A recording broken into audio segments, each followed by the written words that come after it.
No puedes estar bien con Dios si tienes un problema con alguna persona. Lo repito, no puedes estar bien con Dios si tienes un problema con alguna persona. El Evangelio de San Juan, capítulo 13 y verso 34, dice el Señor Jesucristo: un mandamiento nuevo os doy, que os améis unos a otros, como yo os he amado, también os améis unos a otros. El cristianismo, hermanos, es la cruz de Cristo. ¿Cómo es la cruz de Cristo, hermanos? Es vertical y también horizontal. Un mandamiento nuevo os doy, que se amen, así como yo también los amé. Así como yo di mi vida por ustedes, y es esa relación vertical, Dios con nosotros, también debe ser una relación horizontal, nosotros y los hombres. Esa es la cruz de Cristo, el Evangelio, hermanos. Y dice, ¿verdad? ¿Cuál es el mayor mandamiento? Le preguntaron al Señor, y Él dijo, ¿verdad? Amarás al Señor tu Dios con todo lo que eres, toda tu mente, toda tu alma, todas tus fuerzas, y a tu prójimo como a ti mismo. Ahí están, esos dos.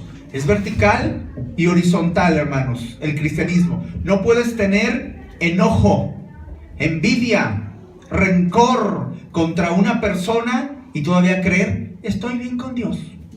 No puede ser. Es imposible. Muchos hermanos hoy en día están en esta condición. Y no estamos hablando de pleitos que tú puedas tener con tu esposo, con tu esposa, con tu hijo, etcétera, etcétera. Hay discusiones que siempre suceden, hermanos. Siempre van a suceder discusiones. Todos, hermanos, vamos a discutir. Pero dice la Biblia que no se ponga el sol sobre vuestro enojo. Te vas a pelear, te vas a disgustar. Y un consejo, nunca tomes decisiones cuando estás molesto. Ya que te calmaste, ya que pasó un día, 2 días, oraste al Señor, entonces si todavía sostienes lo que querías hacer y habiendo orado, hazlo. Pero mientras estés enojado, espérate, no lo hagas. Pero no estamos hablando de ese tipo de discusiones y de pleitos que siempre van a suceder, sino nos referimos a esas ofensas que se anidan en el corazón, a esos que están ahí adentro y quizás se ha convertido en una amargura, quizá un dolor, un rencor que te deja una falta de perdón y te lastima día con día y no te deja continuar de una forma tranquila. Y mira, quizá aquella persona que te hizo mal, que te ofendió, a lo mejor lo hizo con mala intención, porque hay gente que hiere a otros, pero a lo mejor no lo hizo con mala intención. ¿Sabes? A lo mejor ni cuenta se dio. Está como aquel, ¿verdad? Que dice, ay, es que se me hace viscos. No te hace viscos, está visco, ¿verdad? No, es que siempre que paso, ¿verdad? Me está haciendo así cara. No, es que tiene un tic nervioso. Entonces, a veces ni en cuenta, a veces ni es. Y la persona, ¿verdad? Ni se da por enterado. Y uno bien ofendido. No. Además, hay gente que luego habla mucho y ofende, hermanos. Pero hay gente que habla sin darse cuenta. Hablan de más. O se meten en asuntos que no les tocan. Yo les he dicho, hermanos, como cristianos, no anden metiéndose en la vida de otros. Eso no nos toca. Que hizo, que deshizo, que quién sabe quién. Déjelos usted. Porque se puede meter en problemas. Sí, hay que tener cuidado y ser prudentes a la hora de hablar. Con intención o no, el ofendido tiene ese dolor, ese daño. Y el otro a lo mejor anda como si nada. Y mira, ese daño no nada más es emocional, sino que afecta tu relación con Dios. Volvemos a lo mismo, es el título de esta enseñanza. Si estás mal con Dios, si estás mal con los hombres, estás mal con Dios. ¿Sí? Por eso estamos aquí, hermanos, para que sepamos esto. Porque hay muchos que piensan que puedo estar y cantamos, ¿cómo puedes tú orar enojado con tu hermano? Hay quienes dicen, no, yo tengo un problema con tal persona, pero eso es muy aparte. Yo a mi Dios, yo le sirvo, yo oro, yo esto, yo lo otro. No, hermano, estamos aquí para aprender eso. Que no puedes estar bien con Dios si estás mal con alguna persona. Aunque leas, aunque ores, aunque ofrendes y asistas a la iglesia, no importa. Mira, Mateo capítulo 18 y verso 35, tuvimos la lectura del verso 23 al 35, pero quiero enfocarme en el verso 35. dice este pasaje: así también mi Padre Celestial hará con vosotros si no perdonáis de todo corazón cada uno a su hermano. ¿Qué cosa? ¿Y qué no va a hacer él tampoco? Tampoco te va a perdonar. El Señor, hermanos, cuenta la historia de un rey que quiso hacer cuentas con sus siervos. Ya lo leímos, pero está bien interesante esta enseñanza, hermanos. El verso 23 dice: por lo cual el reino de los cielos es semejante a un rey que quiso hacer cuenta con sus siervos. Ahí está, ¿verdad? ¿Qué está diciendo el Señor? Dice: así como les voy a contar esta historia, y ustedes quiero que escuchen y entiendan, así es como se maneja el reino de los cielos. Así se vive, así se mueve, de esto es lo que se trata. No son otras cosas. Y escuchen la enseñanza. Entonces él empieza a decir: escuchen la enseñanza y entiendan cómo se vive y de qué se trata pertenecer al reino de los cielos. ¿Cómo es que se maneja? En esta historia encontramos a varios actores interactuando, pero quiero resaltarte a 4 de ellos. Uno de ellos es el Rey misericordioso. Tiene esta cualidad: el Rey misericordioso. Número 1. Número 2, segundo actor, así le puse yo: el deudor mayor. Número 3, el deudor menor. Y número 4, los consiervos observantes. Ahí están. Así que vamos a ver, número 1, el Rey misericordioso. Mateo 18, del 24 al 27, encontramos a este Rey misericordioso. ¿A quién está representando el Señor Jesucristo como el Rey misericordioso? Acuérdense que dice: así como esta historia es semejante al reino de los cielos. ¿Quién es el Rey misericordioso, hermanos? Dios, hermanos. En el verso 24 encontramos una deuda, mire. Y comenzando a hacer cuentas, le fue presentado uno que debía 10,000 talentos. A ustedes que les gusta estudiar, pueden ponerle para que asimilemos 60 millones de monedas de plata. Eso representaba 60 millones de monedas de plata, hermanos. Y este hombre no podía pagar. Ahí está la deuda, hermanos, la deuda. Y quizá tú no tienes una deuda así, pero hermanos, ¿sabes a qué deuda se refiere? Una deuda imposible de pagar. La deuda del pecado. Una deuda imposible de pagar. Si yo te pregunto, hermano, ¿cuántos pecados has cometido en toda tu vida? ¿60 millones? ¿Quién sabe? ¿Alguien los habrá contado? ¿Cómo los podrías pagar, hermano? No, es que yo tengo buenas obras y que quién sabe qué, y con Dios Él me va a funcionar mis buenas obras. Mira, si los contaras te das cuenta que no te alcanzan con tus buenas obras. Para empezar, no puedes quitar malas obras con buenas obras, para empezar. Y si se pudiera, ¿tú crees que tienes más buenas obras que malas obras? Si el corazón está al mal. Nada más que yo creo que este hombre, ¿verdad?, vivía como si nada. Y cuando le dijeron: a ver, vamos a hacer cuentas, ¿cuánto realmente debes? ¿A poco eso debo? ¿No era menos? No, mira, aquí está. Híjole. Y así va a llevar mucha gente: ¿a poco tengo esos millones de pecados? ¿Cuándo? Pues si yo era bien tranquilo, ¿verdad? Yo siempre ayudaba a la gente. Y no, hermanos, acuérdate que todo está escrito. Tus pensamientos, las palabras, las acciones. ¿Qué tanto hemos hecho, hermanos? Así que el Rey misericordioso es Dios. Y la deuda es tu deuda y mi deuda de pecado. ¿De qué tantas formas no hemos ofendido a Dios, hermanos? Pero el verso 25 nos habla acerca de una sentencia. Además de que hay una deuda, hermanos, y que hay que pagar, hay una sentencia. Verso 25: a como no pudo pagar, ordenó su señor venderle y a su mujer e hijos y todo lo que tenía para que se le pagase la deuda. Tenía que venderlo. ¿Cuál es la sentencia para el pecado, hermanos? Romanos 6:23, la paga del pecado es muerte. Y la Biblia nos habla que hay una muerte segunda, que es en el lago de fuego. Esa es la deuda. Esa es la sentencia, hermanos, que se paga. El lago de fuego. Y allá va mucha gente. Pero en el verso 26 encontramos la súplica de este hombre, hermanos. Está suplicando, lean conmigo, ¿cómo dice el verso 26, hermanos? Entonces aquel siervo frustrado explicaba diciendo: Señor, ten paciencia conmigo, y yo lo pagaré todo. Ahí está, la súplica. ¿Y qué dice la Biblia en Romanos 10:13? Porque todo aquel que invocare el nombre del Señor será salvo.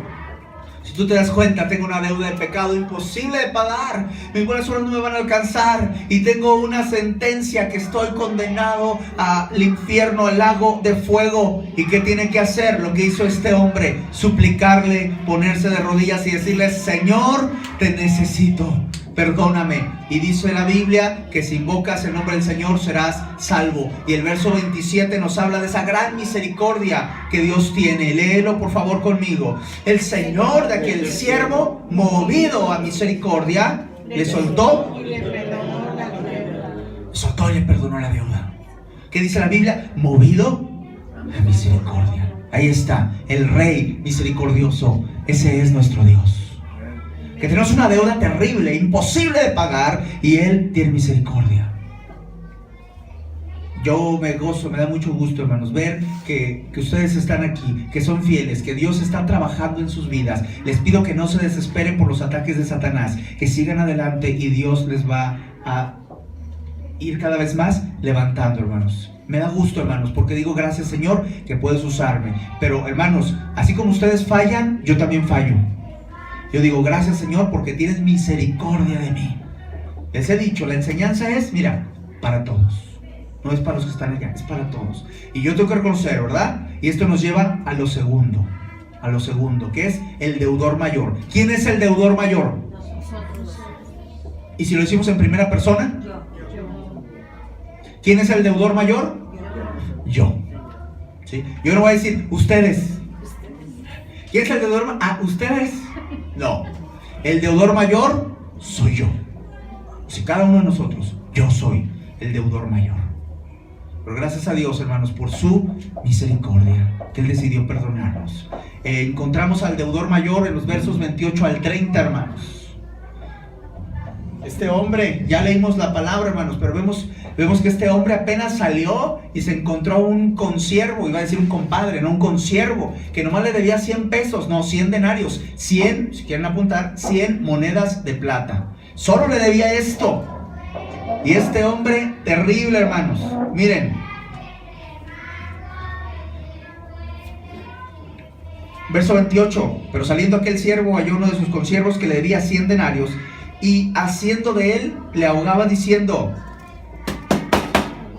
págame lo que me debes. Págame. Hermano, yo soy, y tú le puedes decir, yo soy ese deudor mayor. Mira, si no eres salvo, hermano, todavía, si todavía no has nacido de nuevo, como dice Juan 3:3, el que no naciere de nuevo no puede ver el reino de los cielos. Si aún no has nacido de nuevo, tú eres ese deudor y todavía tienes una deuda y todavía vas a una condenación eterna. Pero si ya tú aceptaste al Señor Jesucristo, ya fuiste lavado, hermanos, tu deuda ya fue saldada en la cruz del Calvario, ahora tienes que vivir con una actitud hacia los demás de perdón, de misericordia. ¿Por qué? Porque tú recibiste misericordia y perdón. Dice el verso 28, haciendo de él, le ahogaba. ¿Qué significa eso? ¿Cómo lo estaba agarrando, hermanos? Estrangulándolo. Le ahogaba. ¡Págame! ¡Que me pagues! Yo necesito mis 100 denarios. Fíjense la actitud, hermanos, prepotente, de altivez. Terrible, hermanos. Verso 29 al 30 dice que este otro hombre le rogaba: ten paciencia, te voy a pagar. Lo mismo que él hizo, y él no tuvo compasión, no quiso escuchar. Así hay muchos, hermanos. Hoy, como cristianos, no podemos tener esas actitudes. Pero ese somos nosotros, el deudor mayor. Y número 3, el deudor menor. ¿Quién es el deudor menor, hermanos? El verso 28 nos está diciendo que saliendo halló a uno de sus consiervos que le debía 100 denarios. Era menor la deuda, deudor menor. ¿A quién representa el deudor menor, hermanos? A aquellos que te han ofendido. Verso 28 dice que eran 100 denarios. Ofensas mínimas en comparación con las nuestras. Esas son las ofensas que te hace la gente, pero nosotros ¿cómo las vemos, hermanos? Y no queremos muchas veces perdonar. No, a ese yo ya no le vuelvo a hablar. Ese que ni me dirija la palabra. Ya, me fastidió. Hasta aquí se acabó. ¿Sí o no? No quiero volver a saber nada de esa persona. Y ahí, ¿cómo es nuestra actitud hacia el deudor menor? En el verso 31 encontramos a los consiervos observantes. Léanlo conmigo, por favor, hermanos. ¿Qué dice? Viendo sus consiervos lo que pasaba, ¿qué pasó con ellos? Se entristecieron mucho. ¿Y fueron? ¿Y qué más? Y le refirieron a su señor todo lo que había pasado. Hermanos, los consiervos observantes es el pueblo de Dios que se entristece y se contamina cuando estas cosas suceden. Cuando hay rencor entre uno y otro. Mira lo que dice Hebreos capítulo 12.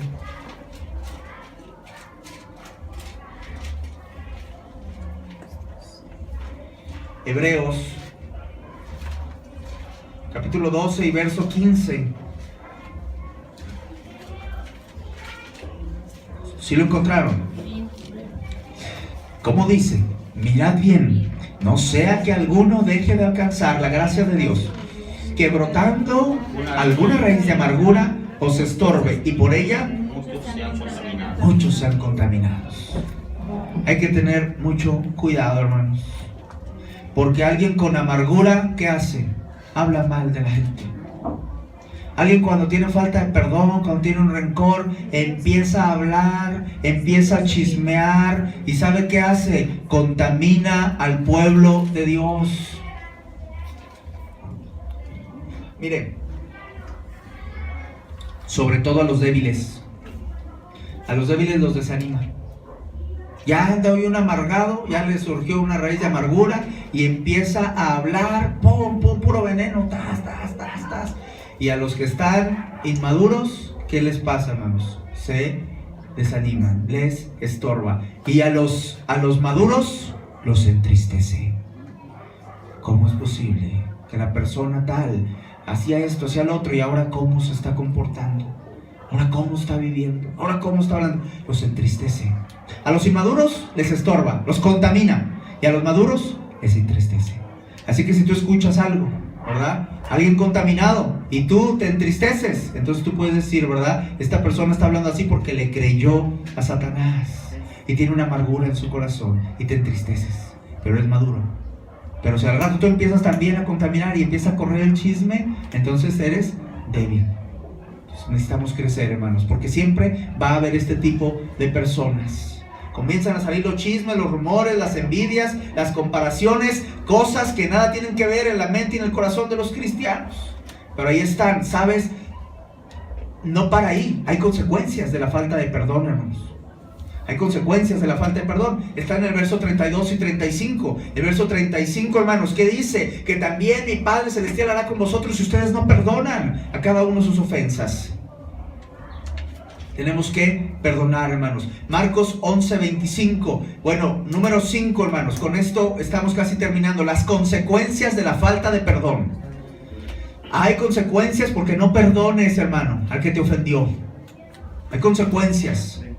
Y una de ellas es la falta de perdón de Dios hacia ti.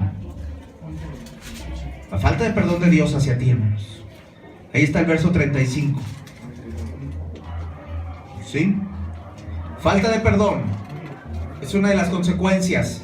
Dios no te perdona. Dice Marcos 11:25. Y cuando estés orando, perdonad si tenéis algo contra alguno, para que también vuestro Padre que está en los cielos os perdone a vosotros vuestras ofensas. Así que cuando no perdonas, Dios no escucha la oración. El verso 32 de Mateo 18 dice: siervo malvado. Siervo malvado. aparte de la falta de perdón, hermanos. ¿Quién le gusta eso? Que Dios no te perdone tus ofensas.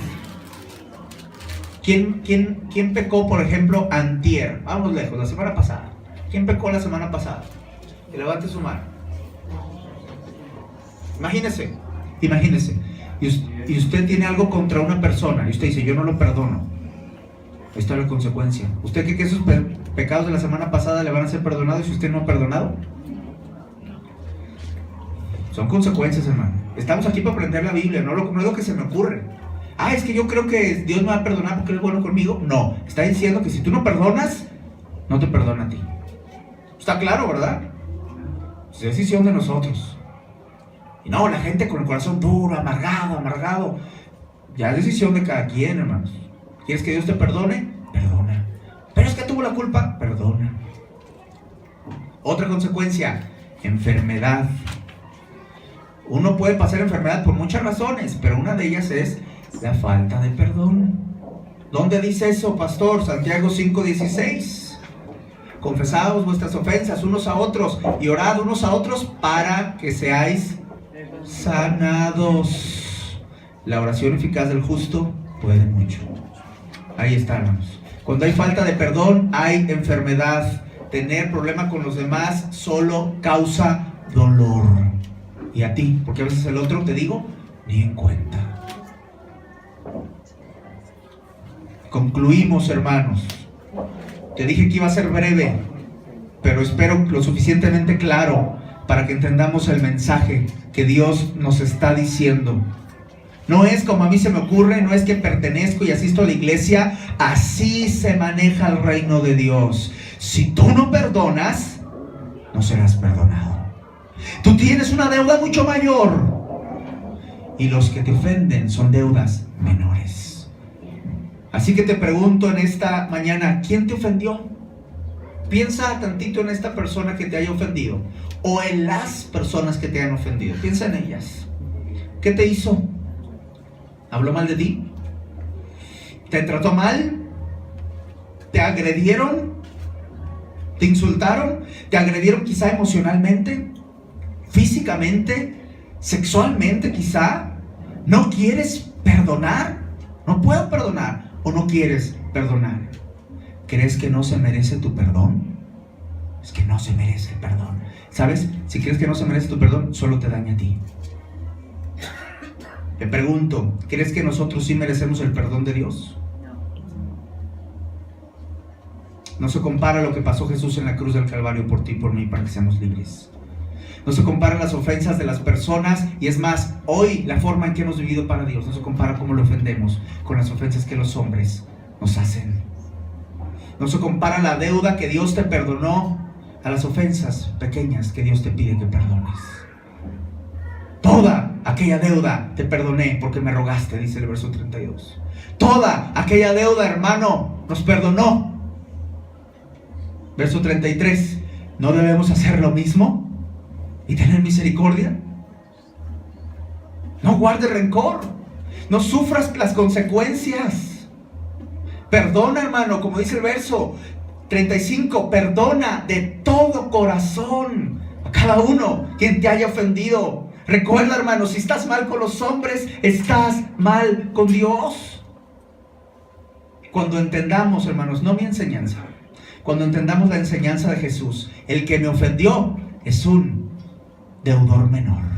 Yo soy el deudor mayor. Y Dios es el Rey misericordioso que me perdonó toda mi maldad, mis pecados pasados, presentes y futuros. Cuando entendamos esto, podremos perdonar de todo corazón y estaremos bien con Dios y con los hombres.